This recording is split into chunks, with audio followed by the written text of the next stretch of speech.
have a very substantial refurbishment and interiors company, and I was hoping you could take us through the basics of how that process works when somebody purchases a pre-owned aircraft.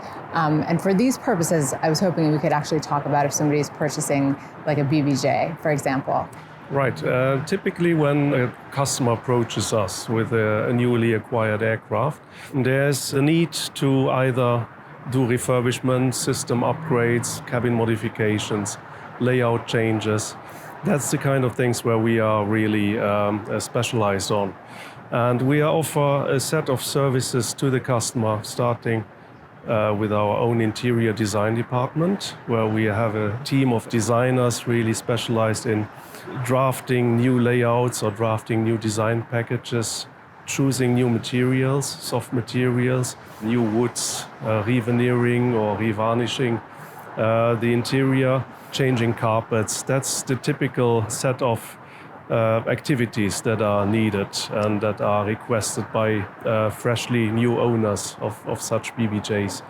So we would just consult the customer with new design proposals, and then along with that, of course, drafting quotations, proposals with a project timeline, because these are projects that always come with a certain lead time, either for material procurement, project preparation, but also for engineering, because these refurbishments are actually modifications to the aircraft. So they need to be certified by an ODA, or a Part 21 design organization, which we also have integrated in our organization. And along with that, we would then sign a contract with the customer for the project.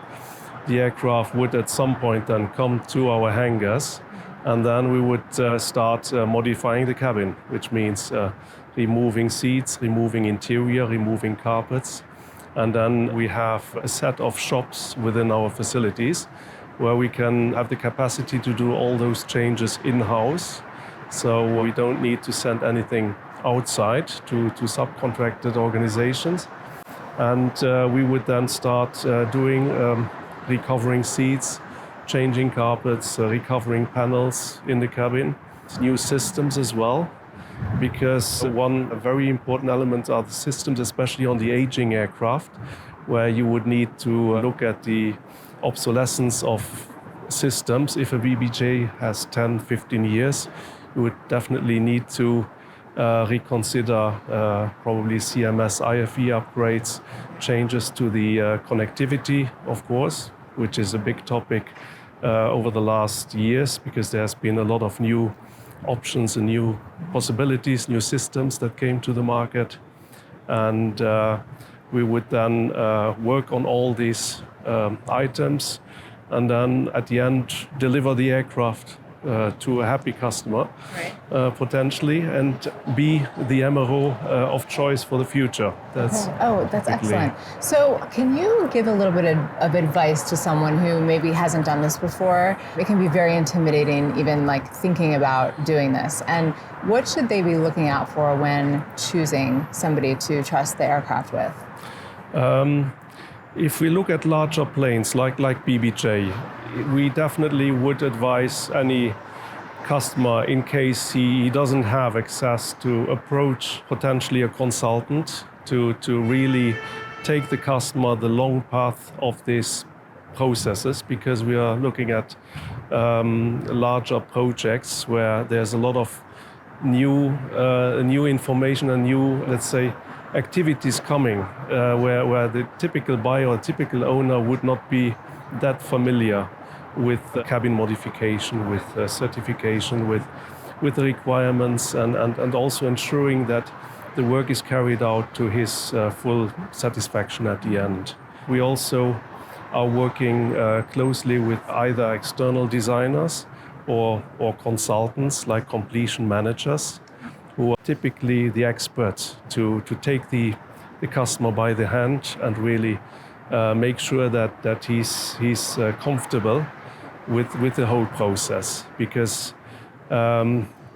another thing which people generally underestimate is the number of review meetings and the number of interactions that you need to have with the final, with the owner of the aircraft in order, whether it's the selection of material, the review of the renderings, the details, inlays, finishings, and so on. There's a lot of details coming together that needs to be really reviewed in detail and needs to be approved by the owner in order for the completion center to move forward. So how do you handle that? Will the consultant step in and handle that if, let's say, because let's say they're in another part of the world, does the actual customer have to be there to approve those things, or can you do it remotely, or?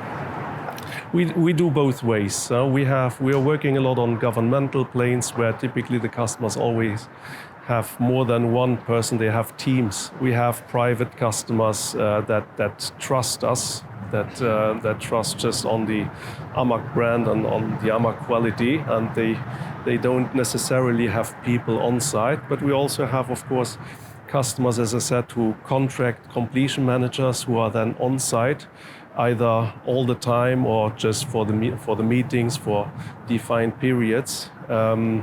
This is different options, and we try just to accommodate every request. Okay. Yeah. So I know, and I know you have done some very elaborate projects and very unique original projects, but if we're just talking about, what is a basic way to do it if the customer is thinking about reselling this aircraft in the future? Are there certain things you need to consider with materials or configuration, or I assume you help with that, but what are some considerations they should think about? Yeah, we typically start with the usage of the aircraft. Either you have a very private aircraft, which can have a very bespoke design, bespoke material, bespoke cabin arrangements, number of seats.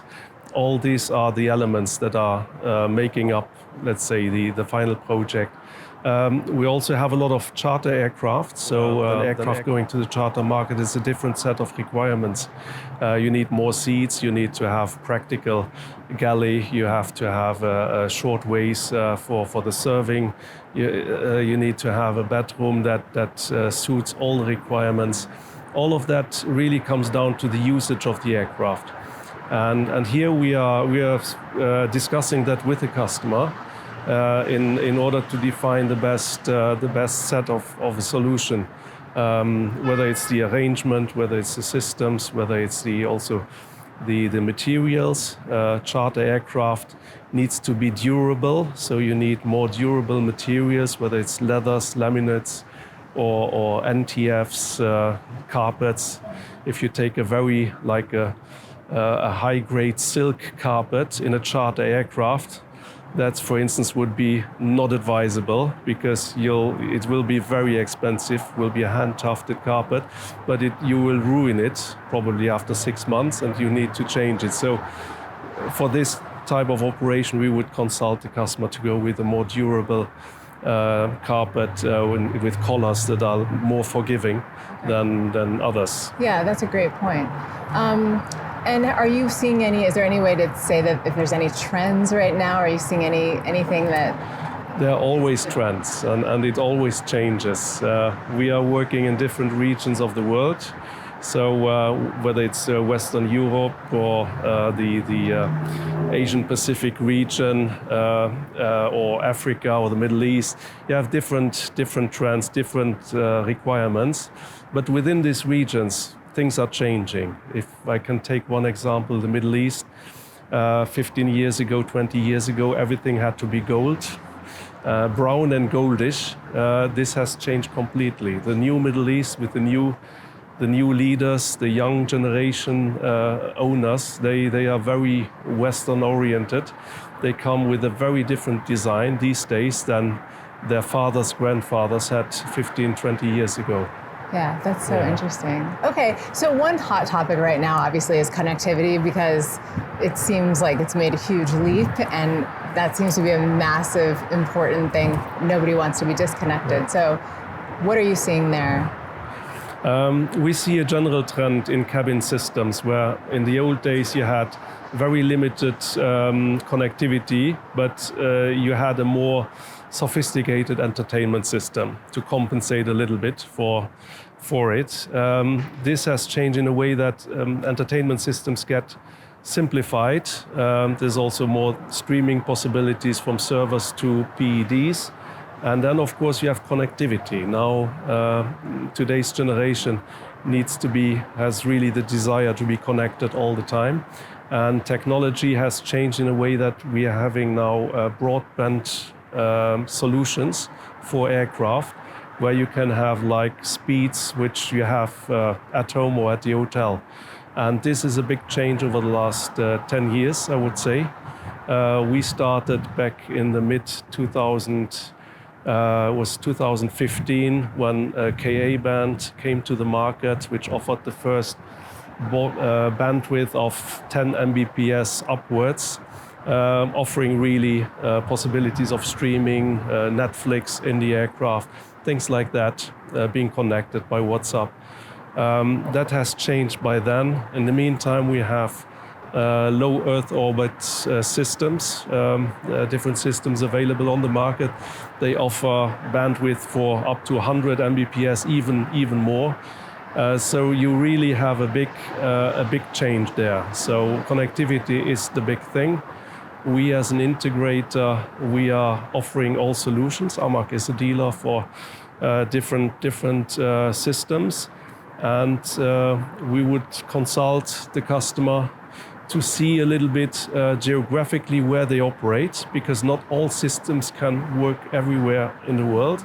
So that would be our first approach, and then see the requirements, how much bandwidth they really need, and what are the operating costs, what are the operating plans available with the different providers, and then tailor a solution. And then at the end, and this is our job then, to integrate the system into the aircraft. And here we are talking about service bulletin solutions, STC developments. AMAC has developed on different systems, many STCs on different platforms. So here we have a set of solutions, but we also work with the OEMs to install their solutions under major changes or service bulletins. We are agnostic to the systems and to the providers. We try to find the best solution for really for the owners, for the customers. And that's actually a really important point, is that you are very strict about being agnostic in all ways, right? So you don't show favoritism towards one provider or one OEM, but why is that important for the customer?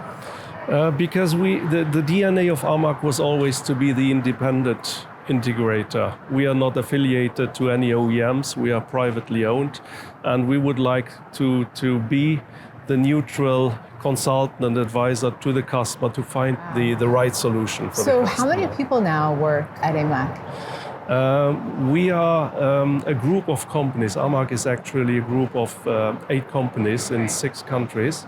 And the whole group together, we are about 1,600 employees. We have a very large portfolio of services. We do completions in Basel. Our largest site and home base is Basel. But we also do airline maintenance in Turkey. We do corporate jets and helicopters in south of France. We do aircraft charter and management out of Zurich.